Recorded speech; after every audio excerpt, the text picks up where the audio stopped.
उसमें कोई पाप पुण्य नहीं हो सकता। देखो, जैसे यहाँ डिस्कोर्स चल रहा है, तो ये बल्ब में, ये ट्यूबलाइट में जो प्रकाश है, उसको क्या पुण्य मिल रहा है?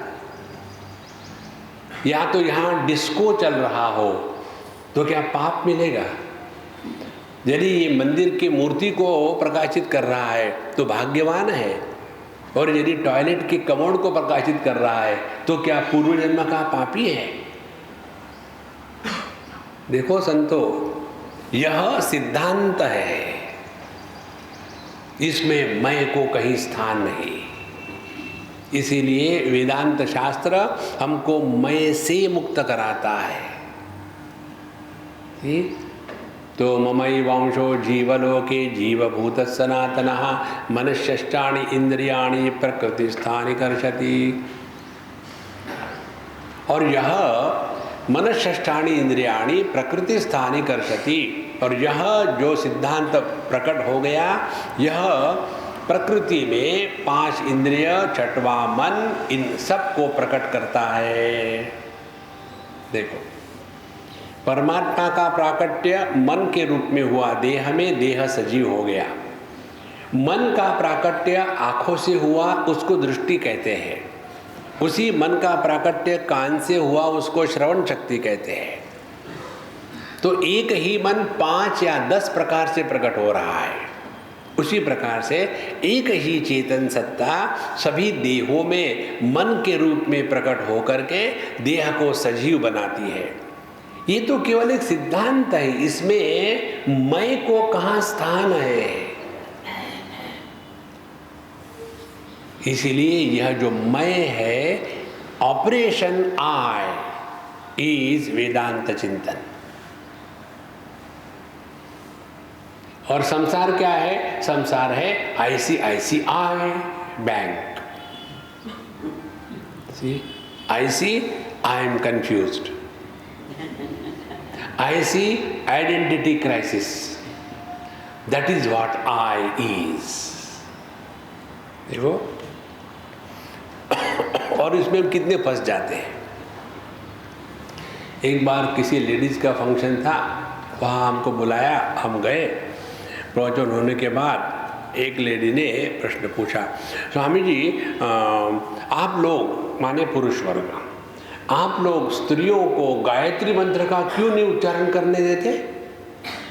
हमने कहा, भाई आपका प्रश्न बहुत ही सुंदर है, मुझे बताओ आपको जो अलाउड है वो आप करते हो क्या? आप बताओ ना, आप क्यों? नहीं, हम नहीं करते। और शास्त्र चाहते हैं कि आप करें। फिर क्या करेंगे वो शास्त्र?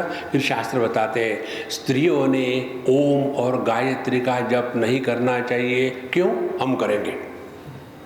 स्त्री का स्वभाव है ना, जो नहीं कहे वो करेंगे, जो करो वो नहीं करेंगे। और इसी बहाने भगवान का नाम लो तो लो,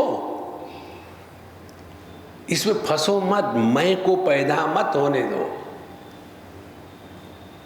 देखो, ये संपूर्ण जगत ऐसे ही चल रहा है। तो ये मैं कैसे पैदा होता है? मैं पैदा होता है कि जब हमने किसी वस्तु को देखा, देखने के बाद उसके ऊपर कल्पना का शावर मार दिया।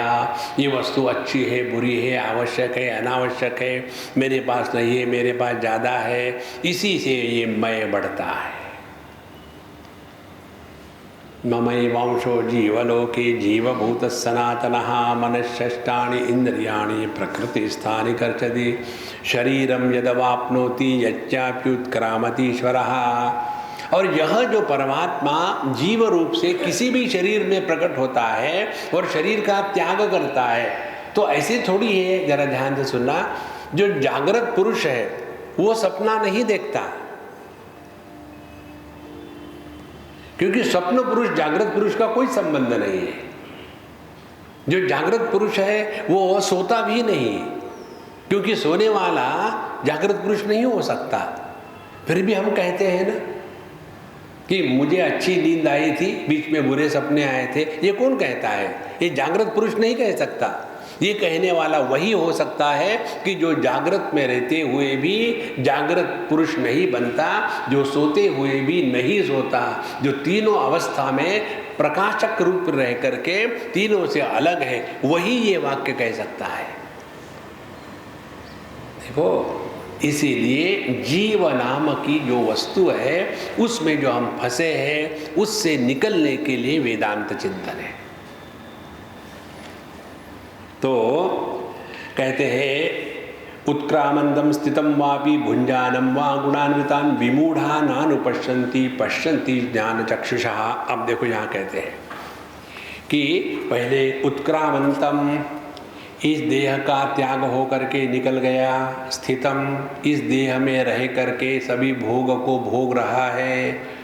यह कौन है? भगवान कहते हैं यहाँ विमूढ़ा नानुपश्यन्ति। विमूढ़ माने क्या?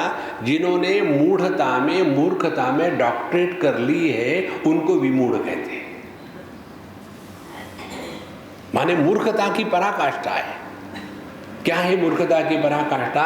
यही है कि मैं देह हूं, और फिर देह के साथ साथ ये सब दुनिया के रिश्ते नाते हो जाते हैं, और फिर पता नहीं पिछले जन्म के क्या पाप थे, इस जन्म में दुख मिल रहे हैं। तो हम कितने कंफ्यूज है। देखो, हम अपने को यदि देह मानते हैं तो देह तो पिछले जन्म में ये देह नहीं था, तो कहां से पाप आए? ओ, तो देह पाप नहीं करता। नहीं, देह हम हो भी नहीं सकते, क्योंकि देह हमारा निर्मित नहीं है, हमारी बात मानता नहीं। फिर ये जो अनुभव कर रहा है, ये है कौन? पिछले जन्म में जिसने पाप करे हैं वही इस जन्म में दुख भोग रहा है। माने ऐसा कोई था कि जो पिछले जन्म में था, इस जन्म में है। अब हम विमूढ़ है तो हम सोचते हैं कि हम इस घर में पैदा हुए, इसका अर्थ ये नहीं है। ज्ञान चक्षुषा पश्यति, जो समझदार है वही समझते हैं कि मैं तो अखंड सत्ता हूं। देहिनोस्मिन् यथा देहे कौमारम यौवनम जरा तथा देहांतर प्राप्ति ही धीरस्तत्र न मुह्यति। जैसे बचपन है, बचपन का देह चला गया, जवानी आई, जवानी का देह चला गया, बुढ़ापा आया, ले गया। जो बचपन में और बुढ़ापे में यही फर्क है। बचपन आता है, चला जाता है, जवानी आती है, चली जाती है, बुढ़ापा आता है, ले जाता है, चला नहीं जाता।